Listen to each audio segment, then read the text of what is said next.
sallallahu alayhi wasallam marka hore waxaan u mahad celinayaa dhammaan dadweynaha ka soo qayb galay kulankeennan waxaan u mahad celinayaa ruuxaantii madaxdiina la joogtay ugu horeeyay wasiirka warfaafinta Cabdullaahi Maxamed Daahir afayeenka madaxweynaha Axmed Saleebaan wasiirkii hore ee wasaaradda kalluumaysiga ahna nin qoraayo oo saxaafadda aad ugu dhex jira Cabdullaahi Geeljire gudoomiyaha Soolja Xasan Maxamed Yuusuf gudoomiyaha ururka isgaarsiinta Somaliland ee Saato dhammaan marti sharafta ka soo qayb gashay gudoomiyaha gudida arrimaha bulshada ee golaha wakiilada Xasan Cawaale Caynaan dhammaan marti sharafta ka soo qayb gashay rag iyo haweenba saxaafadda ururada bulshada runtii aad baan idinka mahad celinaynaa waqtiga halkan ku soo bixiseen wad ku mahadsantiin inaad ka soo qayb gashaan shirkan sidii horeba loo sheegay waxa uu ku saabsan yahay inaynu soo bandhigno daraasad muddo dheer socotay 5 kulan oo istaba socdayna runtii qabanay 5taa kulan waxa ka qayb galay dad ka badan ilaa 250 qof oo ah dad u dhoon daloola saxaafadda ama mihnada saxaafadda gacanta ku haya ama khibrad iyo aqoon oo muddo dheer ku soo dhex jiray dadkaasi isugu jiray waxaynu ka soo ururinay daraasad aynu doonayno inay ka duusho saxaafadda Somaliland maxay u baahan tahay saxaafadda Somaliland stage waxay soo gaadhay ay isqiimayso tiiray kortay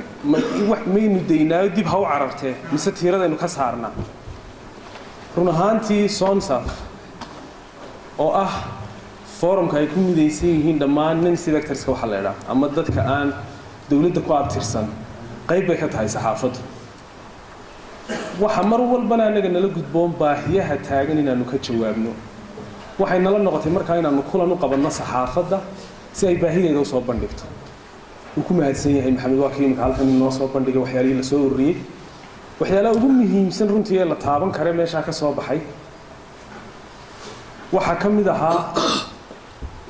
iyadoo ma garanaysaa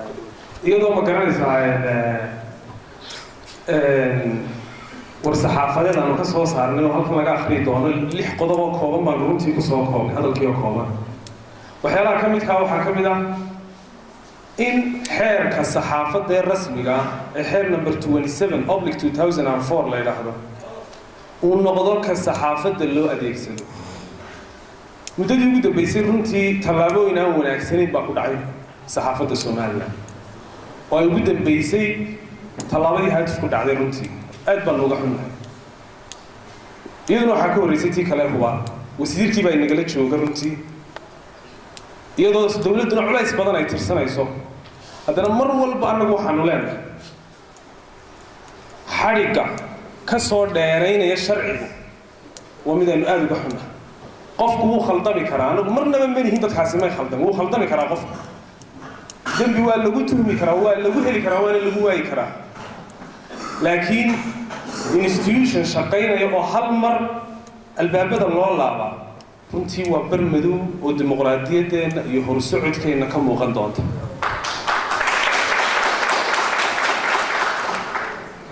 marka run ahaantii ground baynu ku wada shaqaynaa siyaasigu wuxuu siyaasi ku yahay inuu sharciga ixtiraamo suxufiguna wuxuu suxufi ku yahay inuu sharciga ixtiraamo saxaafadda Somaliland waxaan u soo jeedinayaa inay sharciga ixtiraamaan in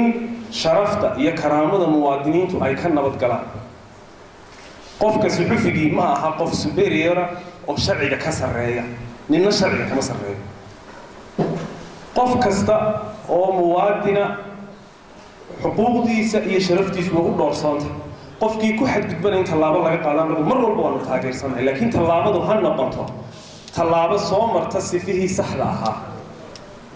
waxaan mar kale idinka mahad celinayaa kasoo qaybgalka kulankiina waayo waqtigu aad bay noo daahnay taabto saaxiibkiisa saxibka oo haaday wax ka saray oo wax ka taabto muhiimadiisii laakiin halkaasaan doonayaa anigu inaan wax ka sii iftiimiyo oo aan wax ka idhaahdo halkan waxay la fadhiyaa wasiirka wasaaradda warfaafinta Cabdullaahi Maxamed Daahir xukuse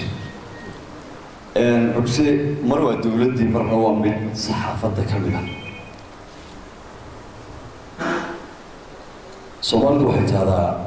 dhuunbaa af iyo maqorba og saxaafaddana wuu ka tirsan yahay tirsanaan doono xukuumaddana uu ka tirsan yahay cabdilaahi labadaba wuu ku jiraa aniga ooyiyabay weydiigu joogsatay soomaaliama innagoo marka hore la daalaadhacayna tu hore oo meel aanu ka baxan aanu garan laanahay oo xaaladdu isku jirtahay ayaa daraadna arrintii haatu ay dhacday runtii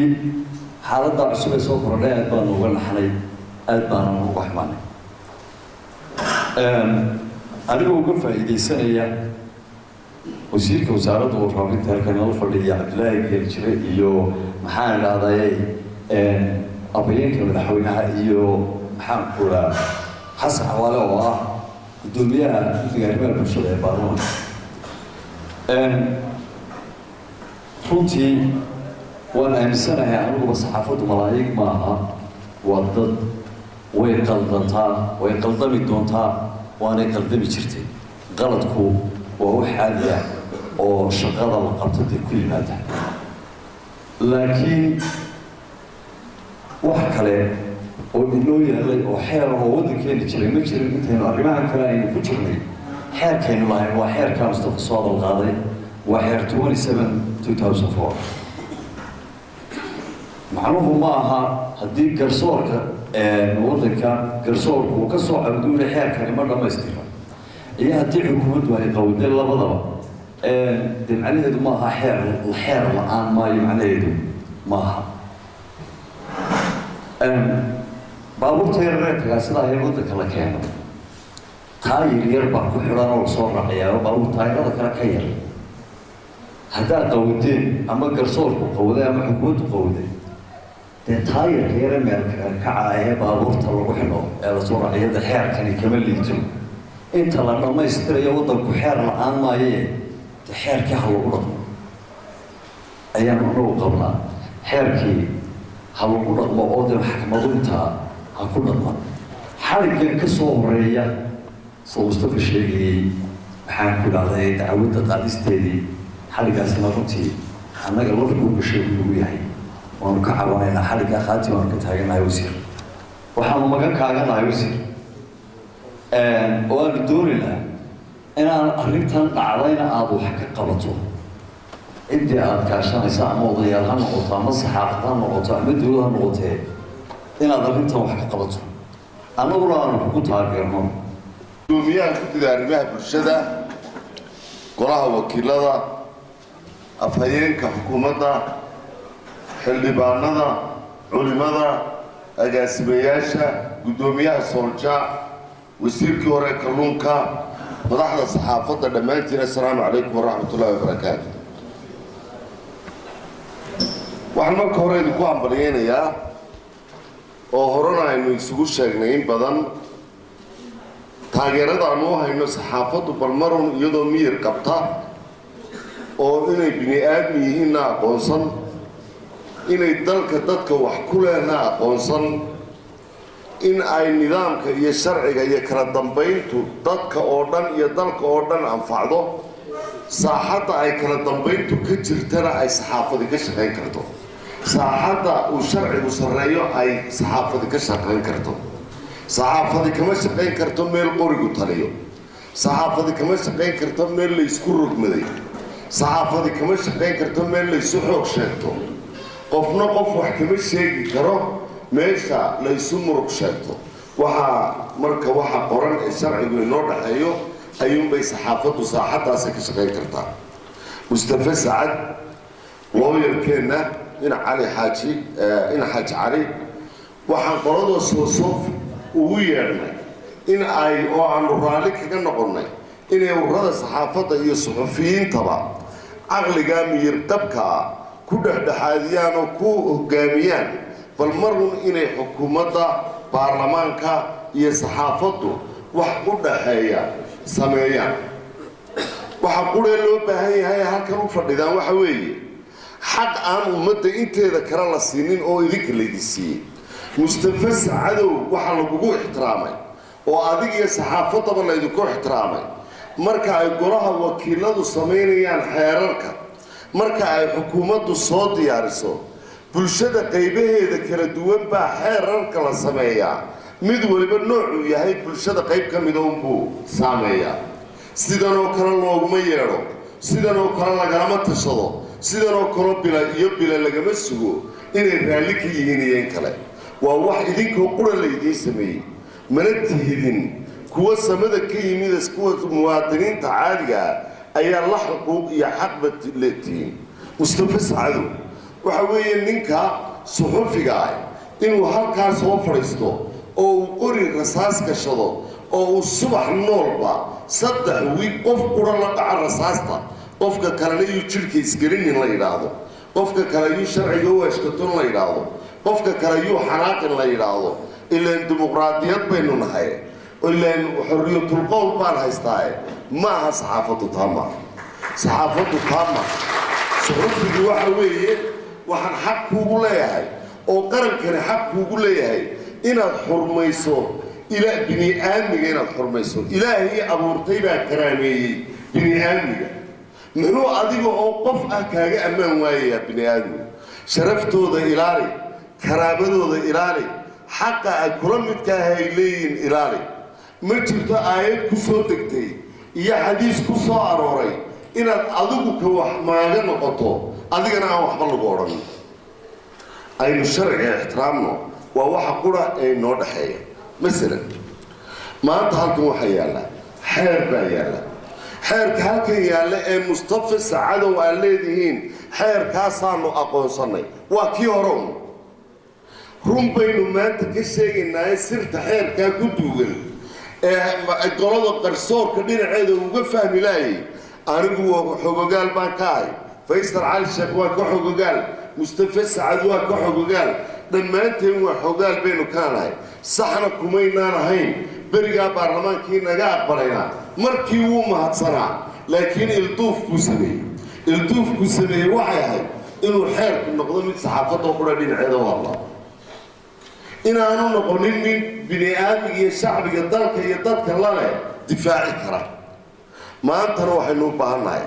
xeer suxufiga ilaaliya naftiisa iyo mihnadiisa iyo meheradda uu ka shaqeeyaba xeer qofka bini aadmiga ah ee kalena ilaaliya oo sharafkiisa iyo karaamadiisa iyo xuquuqda uu siiyey sharcigu iyo xuquuqda ay siisay wada noolaansho ilaaliya xeer inoo ilaaliya diinteenna islaamka iyo ku dhaqankeeda iyo ixtiraamkeeda xeer inoo ilaaliya caadooyinkeenna iyo dhaqanka wanaagsan ee ay bulshadeennu ku soo noolayd samaan iyo samaanna ay ku soo noolayd inaynu ka gudubnana maaha dabar inoo yaallo weeye dabarkaa inoo yaalla iyo silsiladda inaynu ixtiraamno weeye masalan dhaqan baynu leenahay anigu waxaan ku leeyahay markaan anigu cabdilaahi ahay ee aan wasiirka warfaafinta ahay haddii ma aha inuu dooq ii kaa diido dooqaaga maaha dooqyuu ii kaa diidine waxay naga dhaxeeyaa waxa weeye xilka aan kuu sidee xilkaa haddii aan ku gafayna wax ka dheh haddii aanan ku gafinna dee inaad nacaybkaaga iyo jacaylkaagu maaha waxa inoo dhaxeeya taasi waa dooq adiga kuu gaara markaad meelahaa fadhido uun hoos waxaad ka tiraa cabdilaahi uu foolxuyi laakiin habori waa dooqeenu gaarayno ahaado aynu noqonno dad ixtiraamo wada noolaanshaha iyo dowladnimada saxaafadda madaxa bannaani dowladda kulmiye ee axmed siraanyo abaal bay u sheegataa berigii baanu soo saarnay bay yidhaahdaan waa kuwii imakaba halkan ka ahaa ee xasan maxamed yuusuf lahaa maanaan filaynin inaan ugu durdurisaano berigii baanu abaal idinku lahayn hadda dhinaca kale weli ma dhegaysateen annaguna saxaafadda abaal fara badan baanu u sheegnay qalqaalinin baanu ka ogolaannay inay durduriyaan baanu ka ogolaannay weliba waanu sii jeesannaa waxaanu isnidhaahdaa weydinkii berigii la ogolaaye bal maantana ka yara daaya baanu isnidhaa laakiin waxaa maanta doonaysaan inaan idinka jawaabo maxay saxaafaddani ugu dhiirataa xukuumaddani inay meheradaba xidho maxay xukuumaddani ugu dhiirataa in ay maxaan idhaahdaa suxufiyiinta horta kuwa yidhaahda waa la xidhxidhaayo kuwaas way iska hadlayaan waxaan maanta hortiina ka sheegaya xukuumaddani ma aha ta intay soo qaadato katiinadda iyadu meel xidhaba waxaanu u marnaa dariiqa garsoorka waxaanu ka horraysiinaa ergooyin madaxdiinna saxaafaddu ay galaan oo hadday nagu soo noqdaan oo yidhahdaan ergadii waana laga aqbalaynaa waanu la aqbalnaa hadday yidhahdaan ergadii waana laga soo diidaynaa waxaanu idhahnaa dee maxaynu samaynaayo kale mustafa sacad iyo xuute iyo baanu dirnaa mar aanaan iyaga dirin oo aanay nagu soo celinin oo aanayna odhanin waa nala aqbaloonaan ku raacin sidii ubaan oo aanay odhanin waa nala diiday oo aanaan odhan dee waa nasiib darro ma jirto maxaa tan u dambaysay waxa weeye iyaga ergada gala saxaafaddaanu idhaahno waa bal erge gala war saxaafadduna waa qayb bulshada ka mid ah anigu kiiskan iminka haatufee yaalla meheradda haatuf la yidhaahda in la xidho kuma faraxsani meheradda haatuf la yidhaahdaa 15 cishoo isku xiga nin aan dalkaba u shaqayn nin aan dalkaba ka shaqayn nin xukuumadda oo jooga xil hayo bini aadmiya subax walba inay la soo kalaado imaanto oy kii ku celcelisana dad kuma faraxsani mas-uuliyaddii xil bayna saaran yuusuf cabdi gawoobe soo iskuma kaayo guday sooyo saaxiibnay ma ogi saaxiib qura maniina weliba walaalaan nahay laakiin kuma raacsanin inuu baashe iska maaga kuma raacsanin baashe ma dalku u shaqeeyaa waa muwaadin caadi oo xaq u leh inuu noolaado xil u hayaa ma jirto meel ku xil ugu hayaana ma jirto iminka tan u dambaysay waxay haad fahamsan tahay in baashe loo xidhay maba joogo dalka cali waran cadoo wasiirka daakhiliga ah iyo wasiirada xubnaha kale ee ay jariidadu maagaysay ayaa dacwooday xaqna way u leeyihin waayo saxaafaddu ma odhan karto yaana la ashkatayn oo yaana la soo qabanay anigu kuma faraxsanin in ay sidan wax u dhacaan laakiin maxaa keenaya inay sidan wax u dhacaan waxaa keenaya baahida weyn ee inoo taalla baahida maanta xasan cawaale iyo idinkaba laydinka sugayo baahidaasi waa maxay waa baahi xeer weyn war waxaa noqotaa jaaniskaa laydin siiyey ilaahay baa laga helaay somaliland baa laga helaay ereyada qaarna in maareeyaal bedela oo terminolojiga af soomaali kale u daydaya waayo ereyada waxaa laga isticmaalaa afghanistan iyo ciraaq iyo falastiin iyo meelaha balaayooyinku ka dhaceen ereyada markaad tirahdaan suxufiga tacadi lagu hayaa caqabadaha hor yaalla waxaa lagu isticmaalaa falastiin marka halkan kama jiraan innagu suxufi yaroo qarqaaliyo subaxii baadiray kula soo kaco wuxuu doono qora oo weliba loo dulqaato baynu haynaa marka waxaa saacad xidhnaadana la yidhaahdo ka soo kacay caalamo iyo saxaafad baa la maagaya inagu dalkeenna cid la caburiyaaba ma jirto ismaba caburin karano dhaqan boobaliba waxaan idin leeyahay maanta waxan oo dhan taa haatuf dhacaysa iyo tu kaloo kastoo dhacaysaba waxaa inoo yaalla baahida in la isku dhaca keenaysaa ee qalqaalinimadiinana farabadinaysa waxaa ka dhibsanaysaane go-aanka degdega horta mid baa ku darayaa waxaa madaxiina ku yaro jirta wadhiba xukuumaddii hore way ka dhiiran tahay xukuumaddii hore way ka dhiiran tahay waayo xukuumadii hore kumay dhiiranin inay ciidamada darajo siiyaan miyay ku dhiiranin markaas sida ay ugu dhiirantay inay xukuumaddani ciidamada darajo siiso ayay ugu dhiirantahay inay amar siisan idinkuna inaad dhiibsataan baa loo baahaya